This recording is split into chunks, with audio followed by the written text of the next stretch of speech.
चलते रहो इस पथ पे, चलने में माहिर बन जाओगे। चलते रहो इस पथ पे, चलने में माहिर बन जाओगे। चलते चलते या तो तेरी मंजिल मिल जाएगी या अच्छे मुसाफिर बन जाओगे। हेलो एवरीवन, गुड मॉर्निंग, नमस्कार।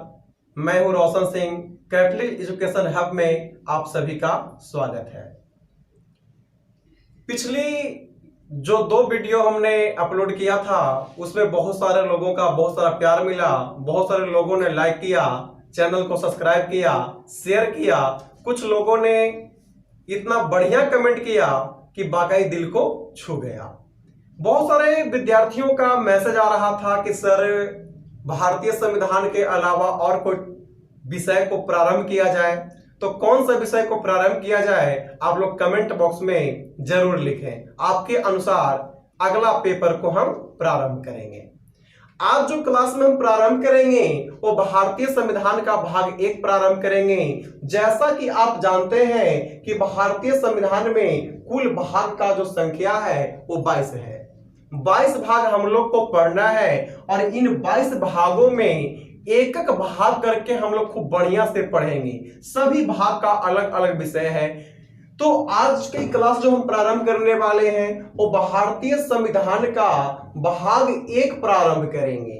भाग 1, भारतीय संविधान के भाग 1 में जो अनुच्छेद है, अनुच्छेद को इंग्लिश में आर्टिकल्स कहते हैं। अनुच्छेद है वो आपका है 1 से लेकर 4 तक। और भाग 1 का जो विषय है वो आपका है संघ राज्य क्षेत्र है। संघ राज्य क्षेत्र है।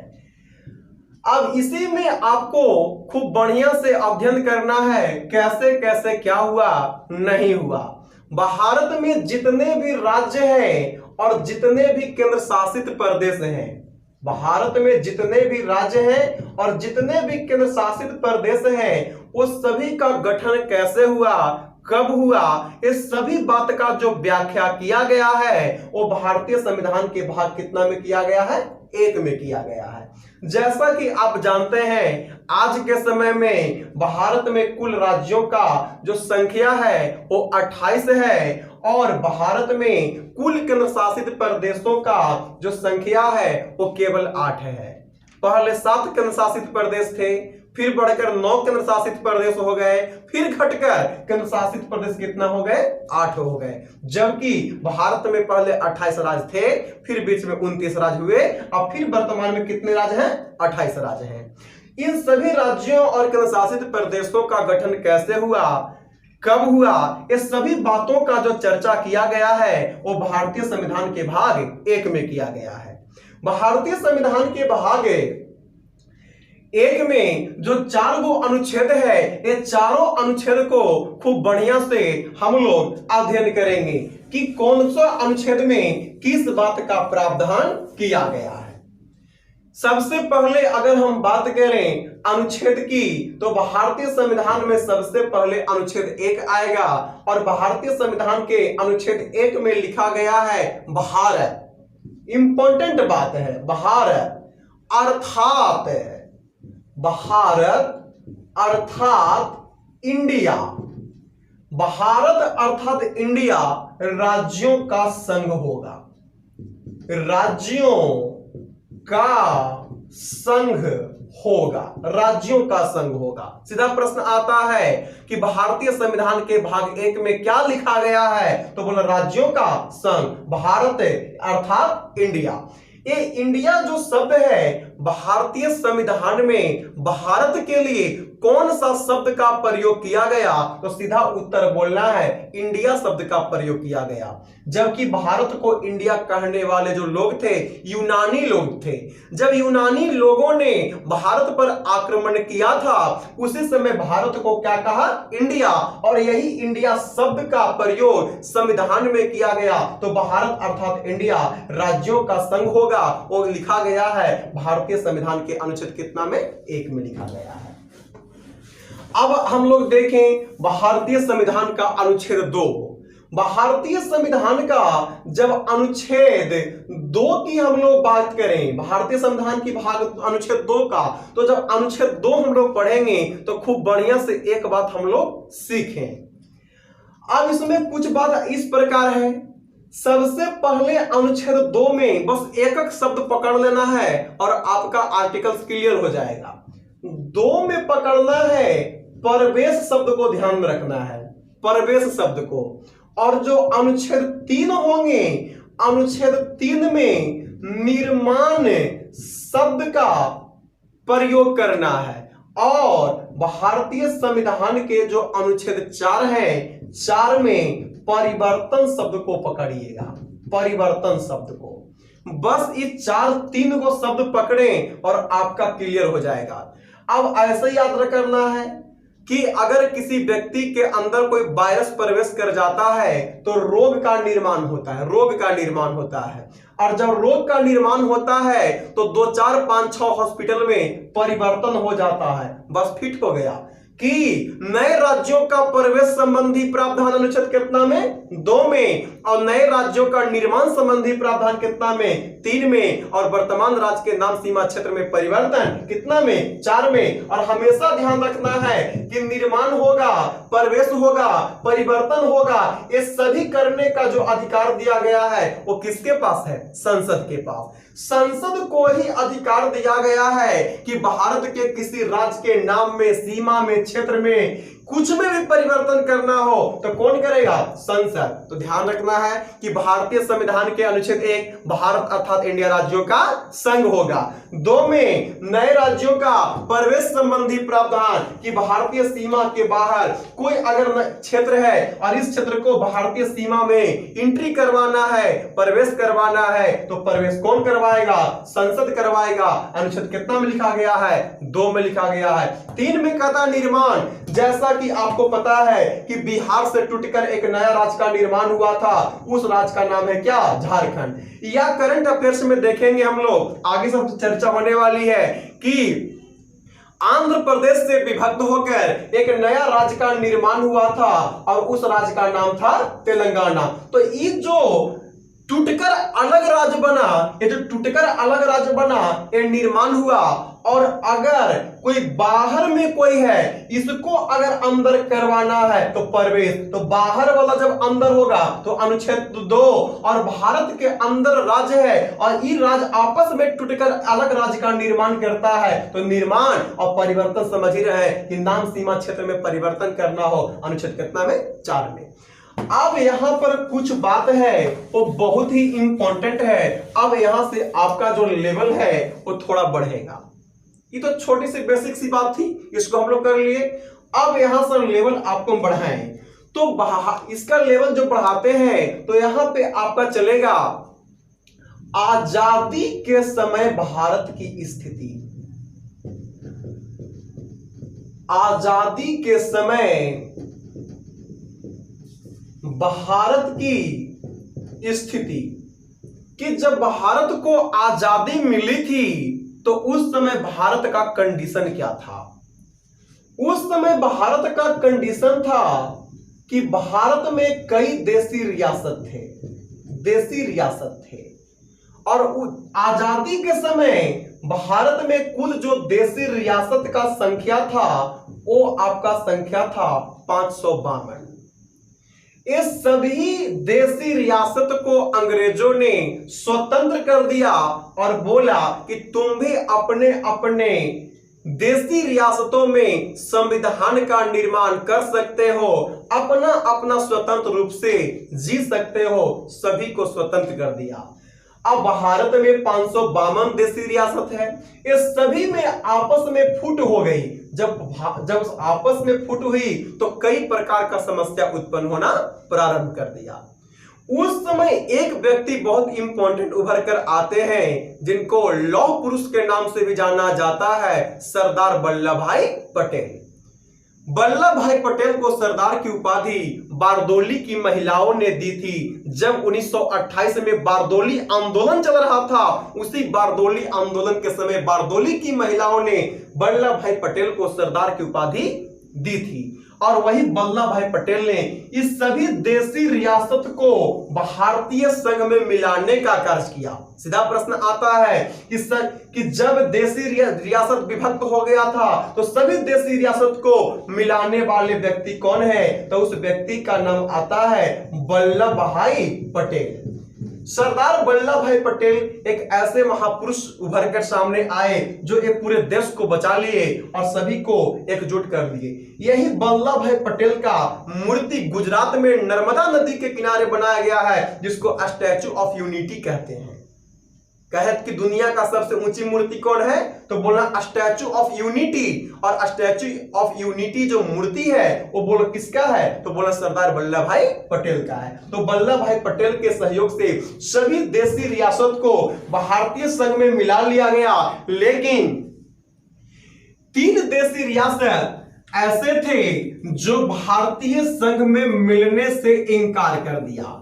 3 ऐसे देशी रियासत सामने आए जो बोले कि हम किसी भी कीमत पर भारतीय संघ में नहीं मिलेंगे। अब वो 3 देशी रियासत कौन कौन था? ये आपका कई बार एसएससी रेलवे कई बार पूछ चुका है। तो इसमें सबसे पहले जो देशी रियासत आता है, इस देशी रियासत का नाम पड़ता है जम्मू कश्मीर। जम्मू कश्मीर देशी रियासत बोला कि हम नहीं मिलेंगे। दूसरा जो बोलता है उसका नाम आता है जूनागढ़। और तीसरा देशी रियासत आता है, उस देशी रियासत का नाम आता है हैदराबाद। जम्मू कश्मीर, जूनागढ़ और हैदराबाद 3 ऐसे देशी रियासत थे जिन्होंने भारतीय संघ में मिलने से इनकार कर दिया। जिस समय इनकार की गई थी उस समय जम्मू कश्मीर का जो शासक था उस शासक का नाम था हरि सिंह। ये भी आपका कई बहुत इंपॉर्टेंट है, कई बार पूछ चुका है कि जम्मू कश्मीर का शासक आजादी के समय कौन था? तो व्यक्ति का नाम बोल रहा है हरि सिंह। और हरि सिंह ने बोला कि ना तो हम पाकिस्तान में जाएंगे और ना ही हम हिंदुस्तान में जाएंगे, हम एकदम स्वतंत्र रहना चाहते हैं, हमको स्वतंत्र छोड़ दीजिए। भारत भी बोला कि ठीक है, जम्मू कश्मीर को स्वतंत्र छोड़ दिया जाए, बाद में जो होगा वो देखा जाएगा। जब जम्मू कश्मीर को स्वतंत्र छोड़ दिया गया था तो उसी समय इधर से जम्मू कश्मीर पर एक देश ने आक्रमण कर दिया था और उस देश का नाम है क्या? पाकिस्तान। पाकिस्तान ने जम्मू कश्मीर पर आक्रमण किया। जम्मू कश्मीर के शासक हरि सिंह को लगा कि अब हमारा कश्मीर बर्बाद हो जाएगा, तब जाके सहायता मांगा किससे? भारत से, कि हमको मदद कीजिए, हमको सहयोग दीजिए, हमको बचा लीजिए। जब भारत ने भी बोला कि ठीक है आपको हम मदद करेंगे लेकिन आपको हमारे संग में मिलना होगा, बोला हम मिलेंगे। उस समय हमारे देश के प्रधानमंत्री पंडित जवाहरलाल नेहरू थे। इन्होंने बोला कि ठीक है आप बाद में मिलिएगा कि नहीं मिलिएगा, अब ये सिग्नेचर कर दीजिए। तो जम्मू कश्मीर के शासक हरि सिंह हस्ताक्षर किए। तो सीधा प्रश्न पूछेगा कि जम्मू कश्मीर को किस प्रकार से भारतीय संघ में मिला लिया गया? तो इसका उत्तर मिलता है विलय पत्र पर हस्ताक्षर द्वारा। विलय पत्र पर हस्ताक्षर के द्वारा जम्मू कश्मीर को भारत में मिला लिया गया। लेकिन जब पाकिस्तान ने जम्मू कश्मीर पर आक्रमण किया तब कुछ न कुछ घटना का अंजाम देगा ही देगा। और घटना का अंजाम ऐसा दिया कि जम्मू कश्मीर के कुछ जिला को पाकिस्तान अपने कब्जे में कर लिया और जिस क्षेत्र को अपने कब्जे में कर लिया उसी को आज हम लोग पोक बोलते हैं। पोक, पाकिस्तान ऑक्युपाइड कश्मीर, जिसको हिंदी में बोलते हैं पाकिस्तान अधिकृत कश्मीर। और पोक की जो राजधानी है वो सीधा उत्तर बोलना है मुजफ्फराबाद। अगर सीधा सवाल बने पूछे कि पाकिस्तान अधिकृत कश्मीर की राजधानी कहां है तो मुजफ्फराबाद। और अगर आ जाए कि जम्मू कश्मीर या कश्मीर की राजधानी कहां है, श्रीनगर। कश्मीर की राजधानी श्रीनगर और पाकिस्तान अधिकृत कश्मीर की राजधानी, तो उसका उत्तर बोलना है कहां? मुजफ्फराबाद। तो इस प्रकार तीन देशी रियासत में एक आपका जम्मू कश्मीर था जिसको मिला लिया गया। अब दूसरी नंबर आ जाती है जूनागढ़ का। जूनागढ़ का जो शासक था, जूनागढ़ के शासक को दीवान कहा जाता था। जूनागढ़ के शासक को दीवान कहा जाता था और यहां का जो दीवान था वो शाहनवाज भुट्टो था। शाहनवाज भुट्टो। और ये शाहनवाज भुट्टो ने बोला कि हम जूनागढ़ को हिंदुस्तान में नहीं मिलाएंगे बल्कि पाकिस्तान में मिलाएंगे। इसने निर्धारण किया कि जूनागढ़ हिंदुस्तान के क्षेत्र में नहीं बल्कि पाकिस्तान के क्षेत्र में रहेगा। अगर पूछ दे कि जूनागढ़ किस राज्य में पड़ता है तब इसका उत्तर बोलना है गुजरात। भारत का एक राज्य गुजरात है और यही गुजरात में जूनागढ़ था जहां का दीवान शाहनवाज भुट्टो ने पाकिस्तान में मिलाने का निर्णय लिया। भारतीय संघ बोला कि ठीक है जूनागढ़ को आप पाकिस्तान में भेज दीजिएगा, लेकिन हमका एक काम है वो काम को करने दीजिए। बोला क्या काम है? तो हम जनता से पूछना चाहते हैं कि आप हिंदुस्तान में रहिए पाकिस्तान में। बस भारतीय संघ के द्वारा जूनागढ़ में वोट करवा दिया गया और वोटिंग से पता चला कि जूनागढ़ के जितने भी जनता थे वो सभी ने वोट दिया पाकिस्तान के पक्ष में नहीं बल्कि भारत के पक्ष में वोट दिया, हिंदुस्तान के पक्ष में वोट दिया और जूनागढ़ को भारत में मिला लिया गया। तो सीधा सवाल पूछ देगा कि जूनागढ़ को किस प्रक्रिया से भारतीय संघ में मिला लिया गया, तब इसका उत्तर देना है जनमत संग्रह द्वारा।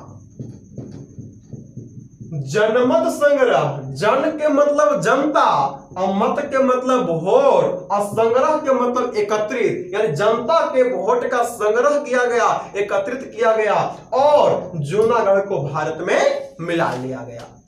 तो तीन देशी रियासत मिलने से इनकार किया जिसमें जम्मू कश्मीर और जूनागढ़ को मिला लिया गया, लेकिन एक आपका देशी रियासत मिलने से इनकार कर दिया और उस देशी रियासत का नाम था हैदराबाद। हैदराबाद को हम लोग हाईटेक सिटी भी कहते हैं और हैदराबाद मुस्ती नदी के किनारे है। इसका एक जुड़वा शहर है जिसका नाम है सिकंदराबाद। और हैदराबाद ने बोला कि हम तो नहीं मिलेंगे, ना ही हम पाकिस्तान में जाएंगे और न ही हम हिंदुस्तान में जाएंगे, हम एकदम स्वतंत्र रहना चाहते हैं। और हैदराबाद का जो भी शासक हुआ करता था उस शासक को निजाम कहते थे। सभी क्षेत्र में शासकों को अलग अलग नाम से जानेंगे। जैसे आप इतिहास में पढ़ोगे तो इतिहास में पढ़िएगा तो मगध का जो भी शासक हुआ करता था तो मगध के शासक को शासक कहे, दिल्ली सल्तनत में सुल्तान कहे और मुगल वंश में जाओगे तो बादशाह कहेंगे। उसी प्रकार हैदराबाद के शासक को क्या कहते थे? निजाम कहते थे। और यहाँ का जो निजाम था उस निजाम का नाम था उस्मान अली खान। उस्मान अली खान का ही निर्णय था कि हैदराबाद देशी रियासत को ना ही हम हिंदुस्तान जाने देंगे ना ही हम पाकिस्तान जाने देंगे, हम एकदम स्वतंत्र रहना चाहते हैं।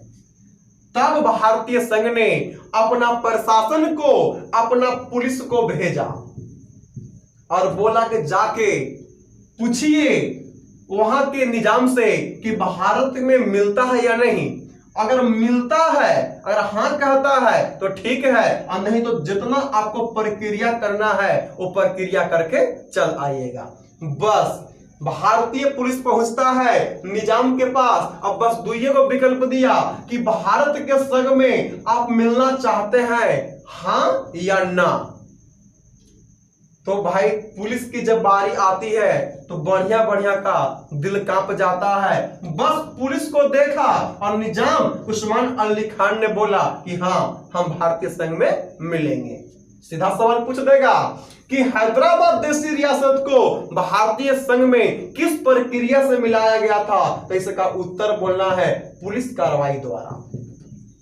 बहुत इंपॉर्टेंट पॉइंट है कि हैदराबाद देशी रियासत को किस प्रक्रिया से, पुलिस कार्रवाई से। तीनों बात आपको एकदम क्लियर हो गया कि भारत में 552 देशी रियासत थे, सभी को मिलाने का जो काम किया वो सरदार वल्लभ भाई पटेल ने किया और जिसमें 3 देशी रियासत मिलने से इनकार किया, हैदराबाद, जूनागढ़ और जम्मू कश्मीर, जिसमें जम्मू कश्मीर को विलय पत्र पर हस्ताक्षर के द्वारा, हैदराबाद को पुलिस कार्रवाई द्वारा और जूनागढ़ को जनमत संग्रह के द्वारा भारतीय संघ में मिला लिया गया। जम्मू कश्मीर को अनुच्छेद 370 के तहत विशेष राज्य का दर्जा भी प्राप्त था, लेकिन 370 और अनुच्छेद 35A दोनों को हटा दिया गया। जो पहला वीडियो अगर आप लोग देखे होंगे तो इसका हमने चर्चा पिछले वीडियो में भी कर चुके थे। जब संविधान निर्माण प्रक्रिया हम पढ़ा रहे थे उस समय भी इस बात का हमने जिक्र किया था। अब यहां पर जब ये सब प्रक्रिया एकदम ठीक ठाक हो जाता है तब बात आती है कि भारत में राज्य का स्थापना होना चाहिए। भारत में राज्य का स्थापना होना चाहिए और राज्य का स्थापना करने के लिए एक आयोग आता है। उस आयोग का नाम आता है राज्य पुनर्गठन आयोग। राज्य पुनर्गठन आयोग, एक नई आयोग आती है और राज्य पुनर्गठन आयोग का जो स्थापना हुआ था वो हुआ था वर्ष 1953 में। राज्य पुनर्गठन आयोग का निर्णय था कि भारत में जो राज्य बनेगा वो 16 राज्य बनेगा। भारत में 16 राज्य बनेगा और